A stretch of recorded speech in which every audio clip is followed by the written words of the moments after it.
Neal, you're a distinguished scientist, a liver pathologist. You've been practicing Buddhism for 25 years, and you take your Judaism, your tradition, seriously. Yes. How does all of that come together under this word that we hear, enlightenment? Number one, as a Zen student, I'm not supposed to talk about enlightenment, but we'll talk about it. You know, initially, the impetus for me to begin meditating really came out of my childhood. I'm a child of Holocaust survivors. And trying to make sense of the experience of my father and his family was not easy. And at the same time, my family had a very rich Jewish religious life that was also extremely important to me. So how can I have God over here and then have something like this trauma over here? How do those fit together? And reading James Michener, actually, The Source. Someone gave it to me when I was 14.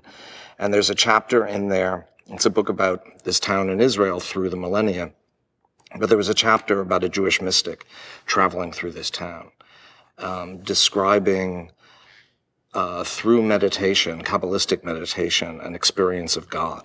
And it put in my head, oh, there's a God's eye view. That perspective would make sense of all this. How can I access the God's eye view? Growing up as a kid in West Hartford who wasn't Orthodox, who didn't go to a yeshiva, I didn't have access to Kabbalistic training. There were academic books out there, but nothing more than that. And that doesn't do it. Reading doesn't do it. I knew I needed some kind of practice. And in college, someone gave me a book on Zen called The Three Pillars of Zen, which my friends started calling the throw pillows of Zen because I kept trying to force it on people. No one else wanted to read it.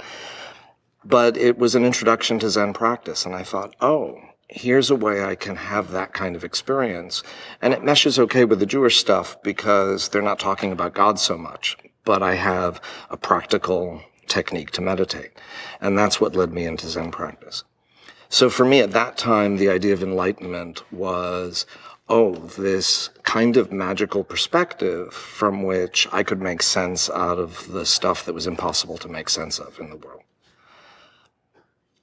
Gradually, though, anyone who practices Zen meditation, at least in that tradition, for an extended period of time, starts to realize it's not about this thing that's out there.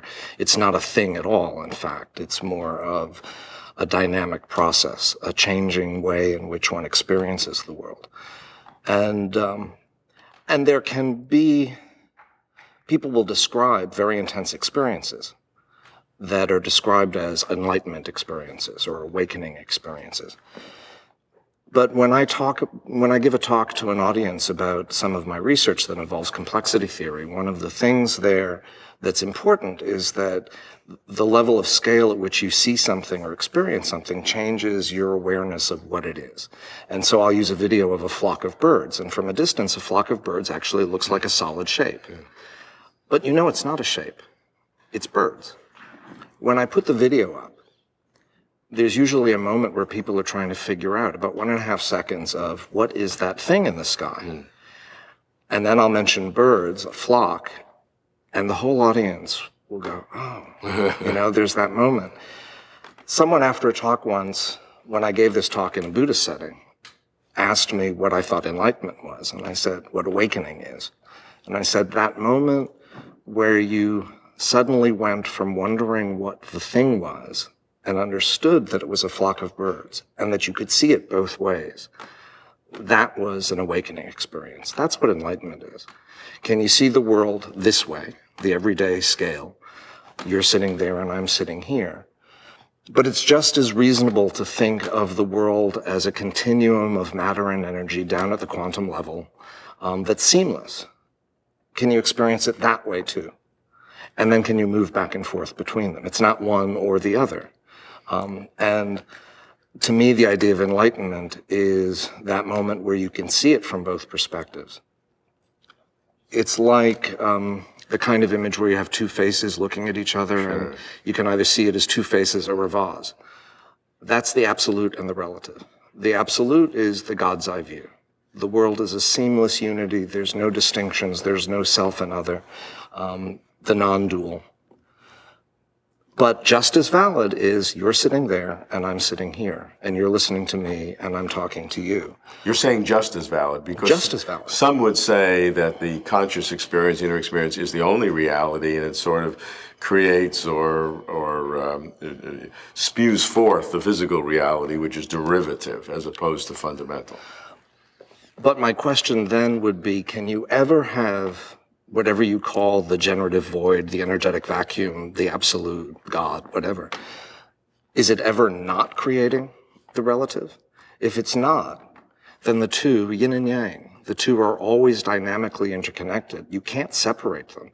There can't be a hierarchy if they both depend on each other. If they're both coterminal forever, and Yeah. in most of the cases they say that's the case. Right, right. That doesn't prevent people from still wanting to privilege the absolute. But in that case, don't come down from the cave. Stay in the cave for the rest of your life until you die and disintegrate. But to me, there's a spiritual, ethical imperative that we also live in this world. And that was my fundamental question as a kid. So how do you bring that back? You don't escape the Holocaust by disappearing into a cave. They'll find you. So how do you live in this world, navigate this world with whatever it throws at you? And having those multiple perspectives, I think helps to cultivate a certain resilience, and patience and compassion. Compassion for whatever's out there, but starting as compassion for the self. And those aren't separate because they're actually, the self is the universe. So. Okay, I want to explore that absolute, that feeling that you have of the absolute, of this parallel part. I agree that the physical world is real, but you say you're operating in the quantum level and matter, energy, and all this thing. I mean, how do you know that? I mean, I don't want to be a total irreverent skeptic, but frankly, it sounds like you're making an enormous leap. You have the feelings, I recognize that. It certainly has physiological benefits. I think people are sure that that's the case. But to say that is you're in touch with the quantum level, I mean, that just seems absurd. Yeah, yeah, it does. I don't have an investment in making sure that everything gets tied up neatly or that everything lines up.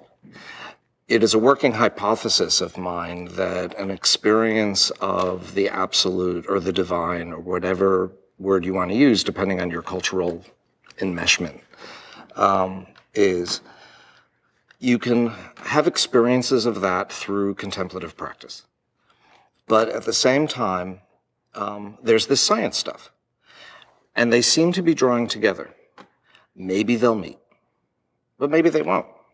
That's my open question. So I just sort of sit and hold that. They seem to get closer over time. Maybe they'll touch. Maybe in this lifetime, maybe the next lifetime. I don't know.